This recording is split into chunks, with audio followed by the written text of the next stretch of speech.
নমস্কাৰ বন্ধুসকল, আজি আপোনালোকক এটা নতুন ভিডিঅ'ত স্বাগতম জনাইছোঁ। যিহেতু গম পাইছে, কালি মুখ্যমন্ত্ৰী হিমন্ত বিশ্ব শৰ্মা ডাঙৰীয়াই যিহেতু ঘোষণা কৰি দিলে অহা কিমান তাৰিখে ছেপ্টেম্বৰ মাহৰ আমাৰ ADRE যিখিনি পৰীক্ষা আৰু অক্টোবৰ মাহৰ 3 তাৰিখৰ পৰা যিখিনি পুলিচৰ পৰীক্ষা আছে সেইখিনি আৰম্ভ হ'ব।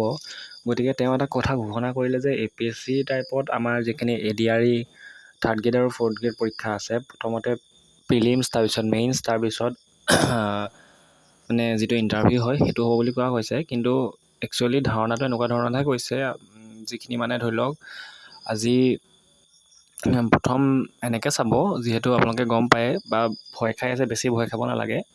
চাওক, প্ৰথমতে আমাৰ ভিডিঅ'টোত মই জনাবলৈ লৈছোঁ যে কোনো ভয় খাব নালাগে। কাৰণ কেলৈ আপোনালোকক কথাখিনি কৈছে, কাৰণ এইবাৰ প্ৰায় 22 লাখতকৈ অধিক যুৱক যুৱতীয়ে, নিবনুৱা যুৱক যুৱতীয়ে এই পোষ্টৰ বাবে এপ্লাই কৰিছে। কাৰণ চৰকাৰৰ হাতত পোষ্ট আছে 4,500 আছে, 4,600 বুলি ধৰকচোন, 4,600 আছে 4th গ্ৰেডৰ, আৰু 3rd গ্ৰেডৰ আছে 7,500।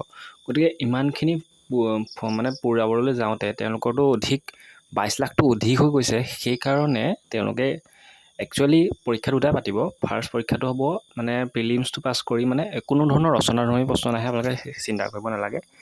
এইখিনি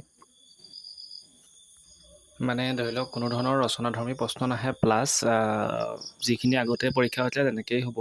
খালি মানে এইবাৰ অলপ টান হ'ব। গতিকে প্ৰথম যিটো প্ৰিলিমছ হ'ব সেইখিনিত অলপ টান আহিব। তাৰপিছত যিটো মানে মেইনছ হ'ব, মেইনছ এক্সামটোত মেবি অলপ টাফ কুৱেশ্যন থাকিব। প্ৰথমটোত ইজি কুৱেশ্যন থাকিব। ইজি কুৱেশ্যনত মানে ধৰি লওক যিখিনি মানে 50% পঢ়ি আছে সেইখিনি মানুহক মানে ধৰি লওক 22 লাখৰ পৰা খুব বেছি 3-4 লাখ মানে নিবনুৱা যুৱক যুৱতীয়ে সেই পৰীক্ষাটোত পাছ কৰিব।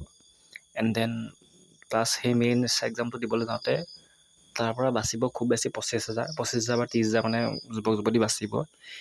সেই 30,000ৰ পৰা পিছত ইণ্টাৰভিউ যেতিয়া হ'ব, ইণ্টাৰভিউতহে মেইন পষ্টখিনি পূৰাবলৈ যাব। গতিকে আপোনালোকে কোনো ধৰণৰ ভয় খাব নালাগে, কোনো ধৰণৰ টেনশ্যন ল'ব নালাগে।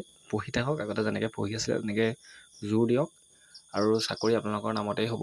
টেনশ্যন ল'ব নালাগে। সদায় এটা কথা ভাবিব যে আজি এটা যদি চাকৰি নাই, তেন্তে আপোনাৰ কোনো কাম নাই। আপোনাৰ জেগাখনত আপুনি নিজে ভাবি চাওক, বেলেগে যদি আপোনাক 10টা কথা শুনায়, তেতিয়া আপুনি এটা কথা শুনাব পাৰিব যে ঠিক আছে, আপোনাক কোনোবাই কিবা কৈছে APSC ধৰণৰ হ'ব, কিন্তু সেইবোৰ ভাবিব দৰকাৰ নাই। আপুনি টেনশ্যন নল'ব, পৰীক্ষাটো দিয়ক, জোৰ দিয়ক, আপোনাৰ চাকৰি আপোনাৰ নামত লিখা আছে। আৰু নেক্সট তেনেকুৱা এটা ভিডিঅ' পাবলৈ হ'লে লাইক, চেনেল ছাবস্ক্ৰাইব কৰি দিব। ধন্যবাদ।